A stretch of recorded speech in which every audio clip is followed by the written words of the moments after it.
ನಾವೆಲ್ಲ ಚೆನ್ನಮ್ಮ ಸರ್ಕಲ್ ಅನ್ನು ಬಂದ್ ಮಾಡಿ ಹೋರಾಟ ಮಾಡುವಂತ ಸಂದರ್ಭನ ನಾವೆಲ್ಲರೂ ಕೂಡ ಇವತ್ತ ಅರ್ಥ ಮಾಡ್ಕೋಬೇಕಾಗಿದೆ.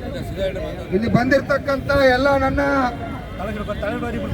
ಕರ್ನಾಟಕ ರಾಜ್ಯ ರೈತ ಸಂಘದ ಮತ್ತು ಹುಲ್ಲೋಳಿ ಗ್ರಾಮದ ಬಂದಿರತಕ್ಕಂತ ಎಲ್ಲ ನನ್ನ ರೈತ ಬಂಧುಗಳೇ, ಪೊಲೀಸ್ ಅನ್ನ ತಮ್ಮಂದಿರೇ, ಪತ್ರಿಕಾ ಮಿತ್ರರೇ, ಎಲ್ಲರಿಗೂ ಕೂಡ ನಮಸ್ಕಾರನ ಹೇಳುತ್ತಾ, ಇವತ್ತು ಏನು ದೇಶದ್ರೋಹಿ ಸಂಗೊಳ್ಳಿ ರಾಯಣ್ಣನನ್ನು ಹಿಡಿದುಕೊಟ್ಟಿರ್ತಕ್ಕಂಥ ದೇಶದ್ರೋಹಿ ಇನಾಮದಾರ 10,000 ಎಕರೆ ಜಮೀನನ್ನ ಕೊಟ್ಟಿರ್ತಕ್ಕಂಥದ್ದು. ಇಸಗಾತ ಜಮೀನ್ ಅಂತೇಳಿ ಸಂಗೊಳ್ಳಿ ರಾಯಣ್ಣನ ಹಿಡಿದುಕೊಂಡು ಬ್ರಿಟಿಷರು ಕೊಟ್ಟಿರ್ತಕ್ಕಂಥ ಜಮೀನನ್ನ ಈ ಸರ್ಕಾರ ಇನ್ನ ಕೂಡ ಅವನ ಕಬ್ಜಾ ಒಳಗೆ ಬಿಟ್ಟೈತಿ. ಸುಮಾರು 5,000-7,000 ಎಕರೆ ರೈತರ 60 ವರ್ಷದಿಂದ ಇವತ್ತು ಭೂಮಿಯನ್ನ ನಮ್ಮ ರೈತ ಕುಟುಂಬಗಳಲ್ಲಿ ಭೂಮಿ ಉಳ್ಳತಾರೋ, ಅಲ್ಲಿ ಸ್ಕೂಲ್ಗಳು ಅದಾವು, ಆಧಾರ್ ಕಾರ್ಡ್ ಅದಾವು, 60 ವರ್ಷದಿಂದ ರಸ್ತೆಗಳು ಅದಾವು, ಸರ್ಕಾರ ಎಲ್ಲಾ ಸವಲತ್ತುಗಳು ಕೂಡ ಅದಾವು. ಆ ಕುಟುಂಬಗಳಿಗೆ ಇಲ್ಲಿವರೆಗೆ ಉದ್ಧಾರ ಆಗಿಲ್ಲ. ಆ ಉದ್ಧಾರ ಆಗ್ಬೇಕಂತೇಳಿ ರೈತ ಸಂಘ, ಹಲವಾರು ರೈತರು, ಈ ರಾಜ್ಯದ ಮುಖ್ಯಮಂತ್ರಿ ಹಿಡ್ಕೊಂಡು ಜಿಲ್ಲಾಡಳಿತ ಹಿಡ್ಕೊಂಡು ನಿರಂತರ ನಾವೆಲ್ಲ ಹೋರಾಟ ಮಾಡತ್ತು. ಆದ್ರೂ ಕೂಡ ಇನ್ನ ಉದ್ಧಾರ ಆಗಿಲ್ಲ. ಈ ಜಿಲ್ಲಾಡಳಿತ ಇರ್ತಕ್ಕಂಥ ಜಿಲ್ಲಾಧಿಕಾರಿ ಅವರ ಅದ್ರೊಳಗೆ ಭಾಗವಹಿಸಿನ ಮುಂದ ಆ ರೈತರಿಗೆ ನ್ಯಾಯ ಕೊಡಿಸ್ಬೇಕನ್ನುವಂತ ವಿಚಾರದಾಗ ಇದ್ದಾಗಿನ ಇನ್ನ ಹೋಗಿಲ್ಲ.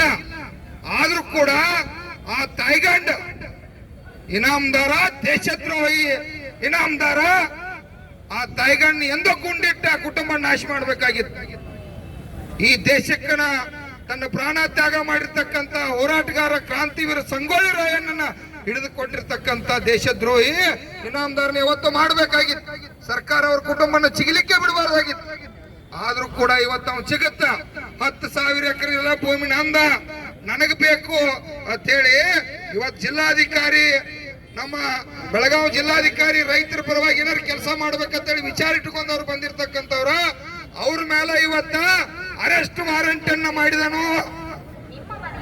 ಜಿಲ್ಲಾಧಿಕಾರಿ ಮೇಲೆ ಅರೆಸ್ಟ್ ವಾರೆಂಟ್ ಮಾಡಿ ಜಿಲ್ಲಾಧಿಕಾರಿ ನಾಳೆ SP ಅವ್ರು ಕರ್ಕೊಂಡು ಹೋಗಿ ಕೋರ್ಟ್ಗೆ ಹೋಗಿ ಜಾಮೀನು ತಗೋಂತ ಪರಿಸ್ಥಿತಿ, 10,000 ರೂಪಾಯಿ ದಂಡ ಕಟ್ತಕ್ಕಂತ ಪರಿಸ್ಥಿತಿ ನೋಡ್ರಿ. ಇವತ್ತ ಕಾರ್ಯಾಂಗನ ಕೆಲಸ ಬಂದ್ ಮಾಡ್ತಕ್ಕಂಥ ಚಟುವಟಿಕೆ ಮಾಡತ್ತಾನ. ಯಾಕಂದ್ರ DC ಅದ್ರೊಳಗೆ ಭಾಗವಹಿಸಬಾರ್ದು, ಪೊಲೀಸ್ ಇಲಾಖೆ ಭಾಗವಹಿಸಬಾರ್ದು.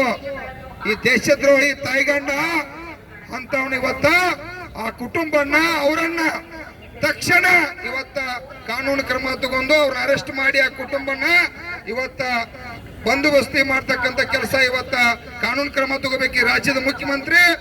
ಮತ್ತೆ ಅದೇ ರೀತಿಯಾಗಿ ಆ ರೈತರಿಗೆ ತಕ್ಷಣ ಉದ್ಧಾರ ಮಾಡಿ ಕೊಡ್ತಕ್ಕಂಥ ಕೆಲಸವನ್ನ ಇವತ್ತು ಜಿಲ್ಲಾಡಳಿತ ಮತ್ತು ರಾಜ್ಯದ ಮುಖ್ಯಮಂತ್ರಿ ಕೂಡ ಮಾಡಬೇಕಾಗೈತಿ.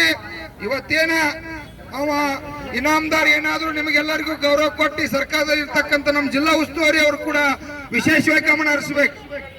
ಯಾಕಂತಂದ್ರೆ ಇಂಥ ಒಂದು ಜಿಲ್ಲಾ ಉಸ್ತುವಾರಿ ನಮ್ಮ